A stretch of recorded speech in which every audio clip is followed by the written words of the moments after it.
Today we're going to be making a piece of work that is influenced by the design of David Carson.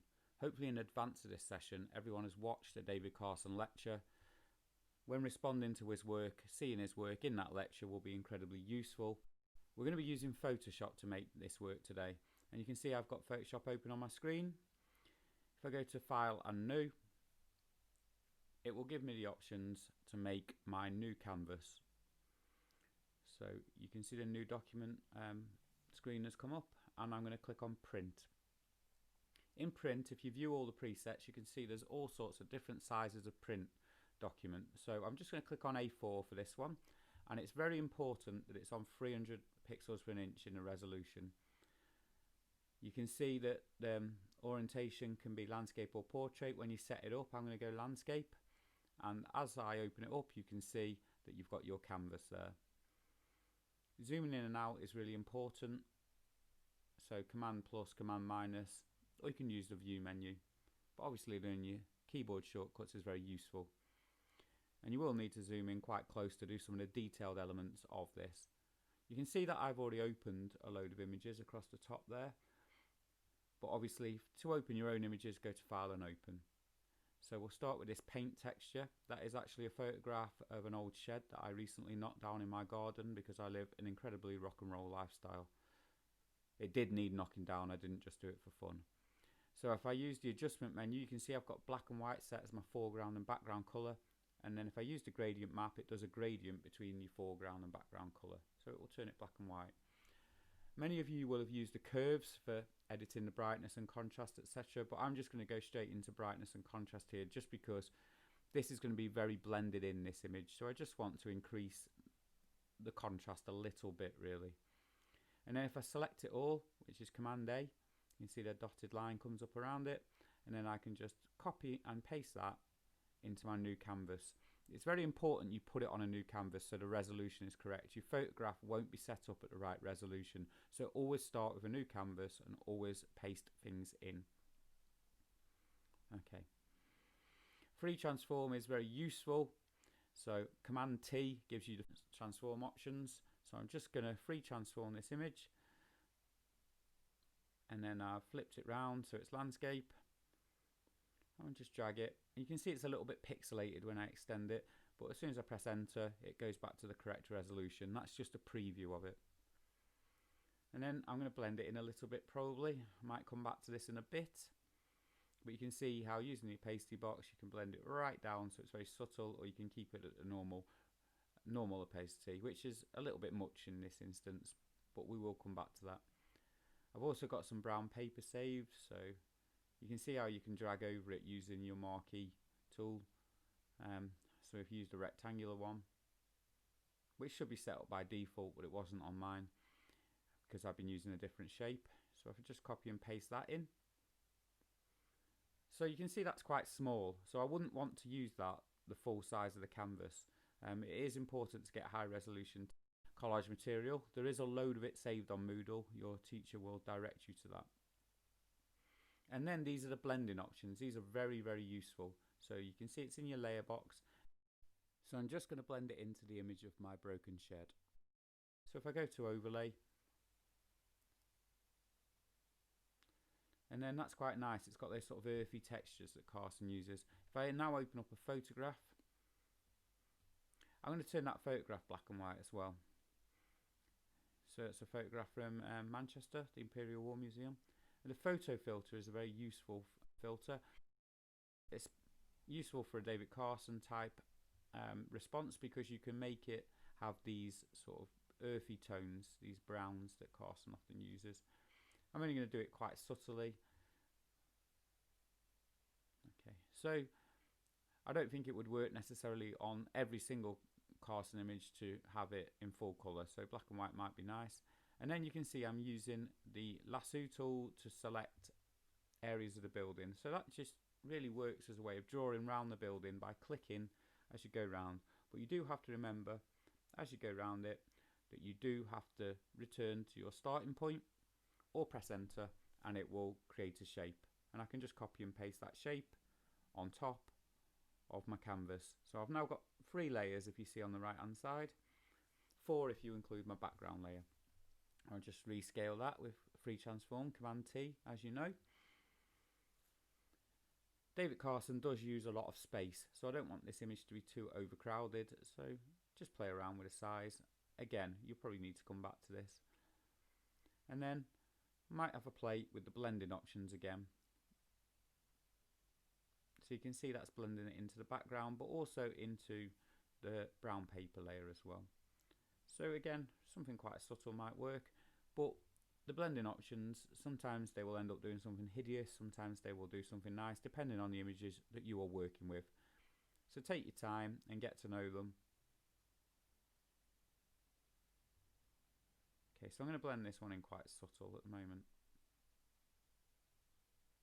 I'm still not really happy with how dark that background layer is, but if you just have a play with the options, you can see how you can fade that in a little bit. Okay, which that's a little bit better, a little bit more minimal. And David Carson, despite having this reputation for having very busy images, he, as I keep repeating, does use space very effectively. A lot of his images aren't particularly busy. So I'll go to another image. And again, I'm going to go black and white with it.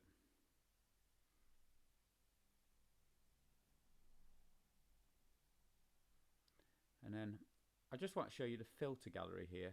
So if I go in the filter gallery, again, some filters can be really, really hideous, but this grain one I find quite effective, particularly for this sort of work. So if I just click down, you can see it's made the image go very contrasty, very, very dark areas and very light areas, and it's got this grain on it. And if I just drag, you can see that if I just play with the grain, you can zoom in and out on the image.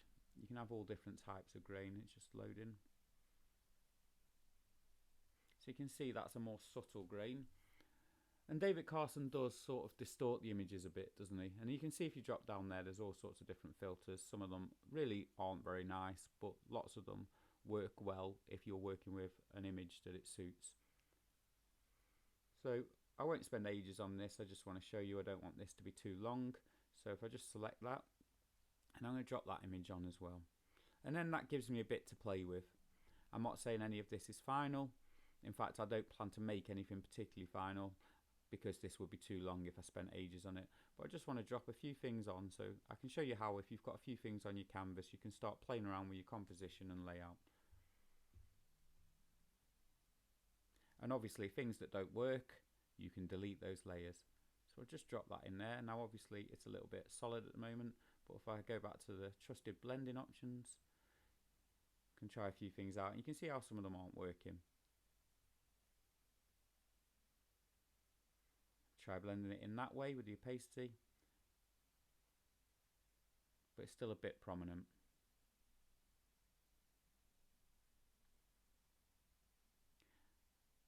I'll come back to that in a minute, but I just want to start dropping some text in now. So you can see if you draw a box, you'll get a block of text, and it comes up with this standard text. A lot of people write a bit of text and press enter at the end of the line, and you don't need to do that. If you draw a text box like this, you can just work within the actual box. And then I've got all my text options on the right hand side. So you've been on this course long enough to know that Helvetica is a bit of a go-to. And also you should know that the spacing between the letters, the kerning, is really important. So you could have it quite wide, or you could have it narrower. And then obviously you can play around with having some text bold,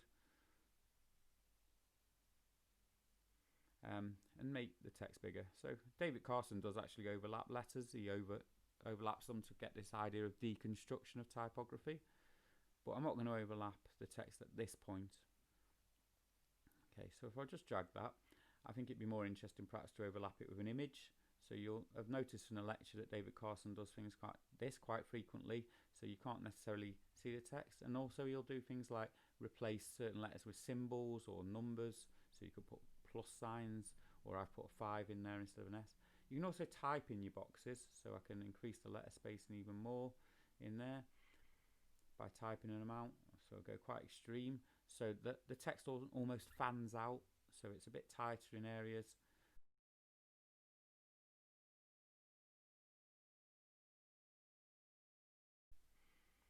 And then you can change the colour of your text as you would expect. So you highlight over it. I'm just going to turn it round. I think it might be quite nice overlapping that way. So it sort of breaks up the image a little bit because that image is too prominent at the moment. So you can see how I'm using the free transform on a text. So Command T highlights all your text when you've got the text icon highlighted, but Command T also is your free transform. Sometimes people get a little bit confused by that.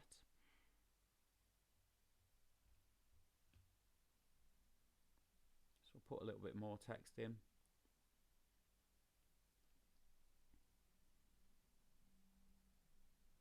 So we're saying that this poster is for an exhibition about architecture in Manchester at the Home Gallery. You can see I can use the eyedropper to pick up bits of colour from the actual image. So I'll just use that colour for now. And again, play around with the text, so the gaps between the letters or between the lines. You can see that's in your character box as well. But I think I'll probably leave it overlapping a little bit. And you can go up and down with your arrows on that as well, just nudge it. Okay, that's okay. So you want to use the diagonals of the buildings as a compositional technique as well. So you can see I've got a leading line created by the building, bringing you into that text in two leading lines, in fact at the top of the building, and then the black leading lines also in the black section of that building image. David Carson mixes up his fonts. This is something that pains a lot of people in graphic design. But I think it's relevant in this particular design because it's something David Carson does. So the first font, Helvetica Nu, was a serif font, but if I use a sans serif font such as Times, you can see it's a little bit more ornate, a little bit more sort of frilly. It's got those little serifs on, and David Carson often uses them to create a rhythm. So he uses the serifs to join join areas of the design together. Okay, and I'm just going to flip that round. Obviously he likes you to interact with the image by having some bits upside down, twisted on the sides, so that you don't get all the information straight away. I'm still not happy with this building down the side, so let's have a little bit of a play with that. I think it might work. Perhaps if we use the adjust menu and invert it, and then I think that is more successful because it doesn't overpower the image, blends in a little bit more. And then it sort of mirrors the diagonals that you've got in the first building as well.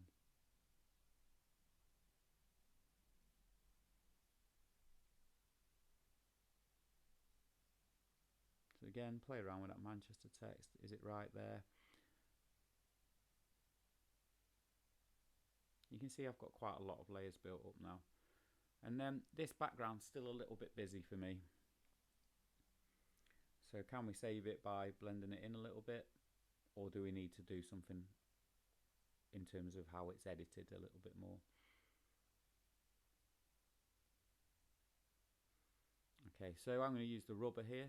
So you can just rub out some areas, and then that's going to create a bit more space. So just remember which layer you're on.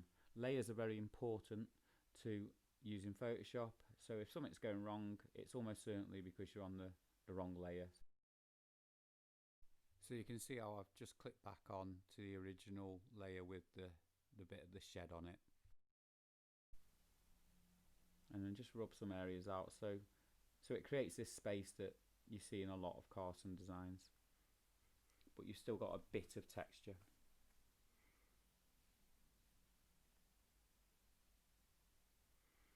Right, I've just rasterized the text. Rasterize, one of the best words in graphic design, I think. And what that's done is turn it into an image. You can see in the thumbnail in the layer box, it's no longer editable text, it's actually an image. And I'm going to turn that into a Photoshop brush. So you can see now it's not editable text anymore, it is an actual image, and I've been able to select the whole image. I couldn't highlight over it and draw text.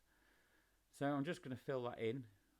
Black, it's better to use black to create a brush, and then if you go to edit and define brush preset, if I just OK that, and you can see now that that brush hovers over the top. I'll just take that original bit of text back, and now we'll have a look at the brush menu. So you can see if I click on the brush, you get this little folder, and the brush I've just made, which is Home Gallery, is in that brush menu. And you can see if I hover over and then if I click, it just uses it as if it's a paintbrush, which is very nice. And you can change the angle of it. So if I twist that, and if I just change it to white, that's more suitable for this design. So that is just a bit of a paintbrushed area, and I can get that busy sort of text that Carson uses quite a lot by using the paintbrush and twisting it to different angles. And also you get the text lined up in interesting ways. You can also increase or decrease the size of it. So rather than just having loads and loads of text boxes, you can turn a piece of text into a brush or indeed a rubber. So you can get that layering of text that Carson often uses to create this texture within his work. And then whichever layer you've got highlighted, the brush or the rubber applies to. So you can see if I move back onto that photograph,